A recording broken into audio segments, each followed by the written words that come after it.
மனசுக்கு பிடிச்சி தேர்ந்தெடுத்து வாழ்ந்த உங்களுக்கு அவரை தெரியல. அவர் என்னம்மா பண்ணுவார்? ஆனால் அவர் நிலைமை வேற யாருக்கு வரக்கூடாதுமா.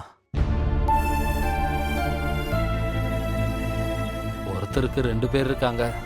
ஆனால் அவர் எங்கே போயிருக்காருன்னு கேட்க கூட ஒரு நாதி இல்லை.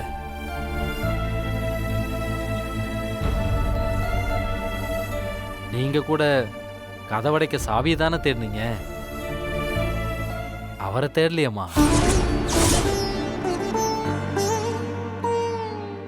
மனுஷங்க கூட்டமாக வாழ்றதே நாம் தொலைஞ்சு போகிறப்ப நம்மளையும் தேடுறதுக்கு யாராவது 2 பேர் இருப்பாங்கன்ற ஆசையில தாம்மா.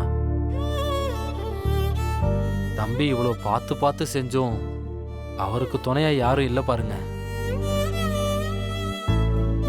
வாழ்க்கை இப்படி இருந்தா அவர் குடிக்காம என்னம்மா செய்வாரு?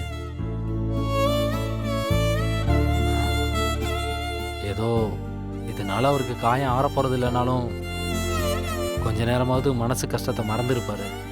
விடுங்கம்மா, அவரா வருவாரு. நீங்க போய் தூங்குங்கம்மா.